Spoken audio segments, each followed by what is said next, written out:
Hi friends, welcome to యుక్తి kitchen. నేను మీ శ్యామల. ఈరోజు మన యుక్తి కిచెన్లో ఇవాల్టి రెసిపీ వచ్చేసి ఎగ్ బుజ్జి. నేను చేసిన ఎగ్ బుజ్జి మా ఇంట్లో వాళ్ళందరికైతే చాలా ఇష్టం అండి. ఇష్టంగా తినేస్తారు. ఈ ఎగ్ బుజ్జిని చపాతీల్లోకి తీసుకుంటే మరింత టేస్టీగా ఉంటుందండి. ఎగ్ బుజ్జి తయారీ విధానం చూసేద్దామా.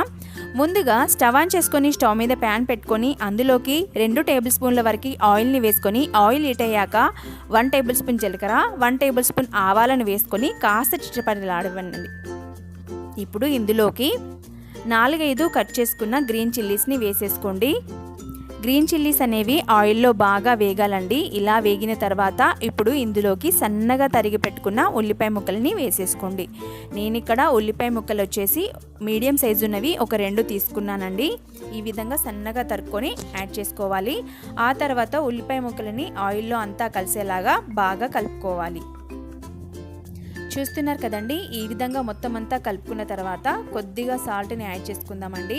ఉల్లిపాయ ముక్కల్లో సాల్ట్ని వేయడం వలన ఉల్లిపాయలు అనేవి త్వరగా వేగిపోతాయండి. ఈ విధంగా సాల్ట్ని యాడ్ చేసిన తర్వాత ఒకసారి మొత్తం అంతా కలిపేసుకోండి. చూస్తున్నారు కదా, ఇలా ఉల్లిపాయ ముక్కలని ఒక 3 నిమిషాల పాటు చక్కగా వేపుకున్న తర్వాత ఇప్పుడు మనం ఇందులోకి టమాటో ముక్కలని యాడ్ చేసుకోవాలి. టమాటో వచ్చేసి 1 కప్పు వరకు యాడ్ చేశానండి. ఇప్పుడు మొత్తం అంతా టమాటోస్ అంతా కలిసేలాగా కలిపేసుకోండి. చూస్తున్నారు కదా, ఈ విధంగా మొత్తం అంతా కలిపేసుకొని మంటని మీడియం ఫ్లేమ్లోనే పెట్టుకొని అలాగే వదిలేయండి. ఒక 2-3 నిమిషాల తర్వాత మరొకసారి మొత్తం అంతా కలిపేసుకోండి. ఇలా అంతా కలుపుకున్న తర్వాత ఇప్పుడు మనం ఇందులోకి 1/2 టేబుల్ స్పూన్ వరకు పసుపుని యాడ్ చేసుకుందాం. 1 టేబుల్ స్పూన్ వరకు రెడ్ చిల్లీ పౌడర్ని వేసేసుకుందామండి. మీ స్పైసీనెస్కి తగ్గట్టుగా వేసుకోండి. అలాగే రుచికి సరిపడా సాల్ట్ని కూడా వేసేసుకుందాం.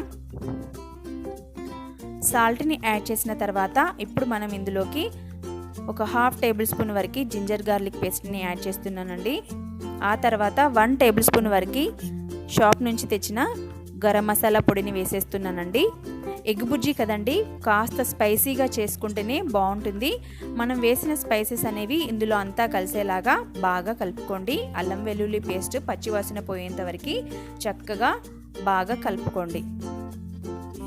ఇలా ఒక 1 మినిట్ పాటు మొత్తం అంతా హై ఫ్లేమ్ మీద కలిపేసుకోండి. చూస్తున్నారు కదా, ఇలా కలిపేసి మంటని మీడియం ఫ్లేమ్లోనే పెట్టుకొని ఒక 2-3 నిమిషాల పాటు అలాగే వదిలేయండి. ఇక చూడండి, ఒక బౌల్లోకి ఒక 3 కోడిగుడ్లని కొట్టి తీసివేసానండి. వీటిని చక్కగా బీట్ చేసుకోవాలి. ఎగ్గుని 3 నిమిషాల తర్వాత చూడండి, టమాటో అనేది చక్కగా మగ్గిపోయింది. చూడండి, మెత్తగా ఉడికిపోయింది. ఇప్పుడు మనం ఇందులోకి ఎగ్స్ని బాగా బీట్ చేసుకున్న తర్వాత ఎగ్ మిశ్రమాన్ని ఇందులోకి వేసేసుకోండి. ఇలా ఎగ్ మిశ్రమాన్ని మొత్తం అంతా వేసిన తర్వాత మంటని మీడియం ఫ్లేమ్లోనే ఉంచుకొని ఇప్పటి నుంచి కలుపుతూనే ఉండాలండి. అప్పుడే మనకి ఎగ్ బుజ్జి అనేది చక్కగా వస్తుంది. చూస్తున్నారు కదా, ఈ విధంగా మంటని మీడియం ఫ్లేమ్లోనే పెట్టుకొని ఇప్పటి నుంచి కలుపుతూనే ఉండాలి. ఎగ్గు అనేది చక్కగా ఆ స్మెల్ అనేది పోయేలాగా చక్కగా కలుపుతూనే ఉండండి. నీచు వాసన అనేది లేకుండా చక్కగా వేగనివ్వాలి. చూస్తున్నారు కదా, ఇప్పుడు లిక్విడ్ లాగా ఉంది కదా, మనకి బుజ్జి అనేది కలుపుతూ ఉంటే చాలా చక్కగా ఎగ్గు అనేది వేగిపోయి పొడి పొడిలా వచ్చేస్తుందండి. అలా వచ్చేంత వరకు కలుపుతూనే ఉండాలి. చూస్తున్నారు కదా, ఈ విధంగా ఒక 2-3 నిమిషాల పాటు మీడియం ఫ్లేమ్లోనే కలుపుతూనే ఉండండి.